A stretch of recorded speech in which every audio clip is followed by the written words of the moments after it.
My name is Pedro Fortuna, and I'm founder and CTO of Jscrambler. And this is Carlos Gonçalves, our head of marketing and sales. Today, we would like to address a hard truth that the financial sector must face, that up until now, there hasn't been a way to be 100% sure that online users will not be compromised. By now, we know that endpoint security fails, antiviruses fail, and end users fail. So how do we solve that? We need to assume that end users are already compromised. We need to find ways to gain visibility on what the user is really seeing and take action in real time. And we need this to be built into our web applications. This way, users can continue to trust financial institutions. They can be sure, for instance, that their e-banking platform will always be available, work fast, and be secure. In our demo today, we will explore a class of attacks that enable hackers to do subtle changes to the behavior of a web page and how it appears to a compromised user, potentially even tricking them into doing something they are not aware of. By the end of our demo, you will understand how Jscrambler comes into action, not only by detecting that changes have been made, but also by removing them in real time. But let's focus on a real use case. So Carlos here, he had to pay his rent. So he decided to do an online transfer to his landlord. So he went to his e-banking platform, followed the usual steps, inserted the right destination account number. Everything looks normal. However, Carlos' landlord never got the money. So Carlos doesn't know what happened, and his bank neither, because there was nothing wrong with his login nor with his behavior. And Carlos double-checked everything. He's really sure that he did insert the right destination account number. So if the bank had Jscrambler on their system, they would be able to know exactly what happened here. Let's retrace Carlos' steps with Jscrambler.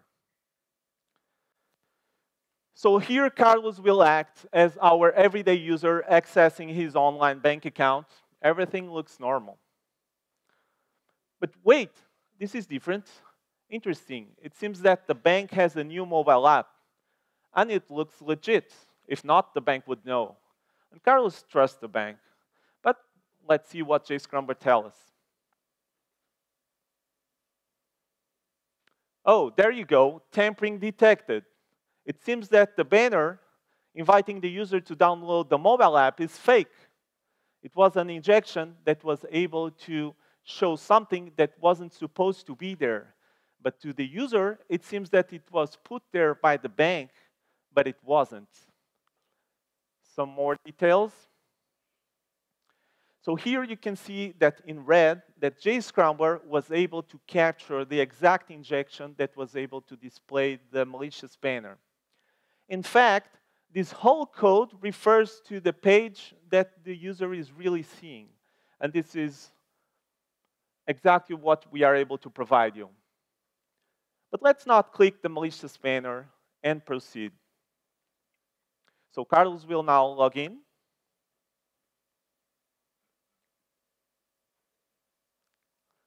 And initiate a new transaction. Confirming the transaction. Everything looks normal.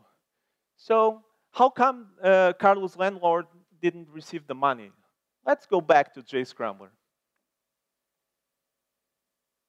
Oh, this was a fraudulent transfer. It seems that the destination account has been replaced. Let's look into the details, please. So in this case, the attacker was able to replace the destination account number by its own. And this was all happening in the page code without the user ever noticing. So this tells us that detecting is not enough. We need to prevent it. Let's do another run, but this time with Jscrambler mitigation mode enabled. Do you remember the malicious banner? It was removed automatically by Jscrambler. It's never going to appear again to Carlos or any other user. So this threat is gone. Carlos, please repeat the same steps as before.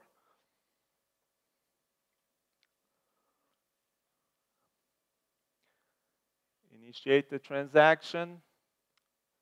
But when he is about to confirm the transaction, he sees a warning telling him he can no longer do bank transfers. So in this case, Jscrambler gave the security team at the bank the necessary tools for them to set this policy.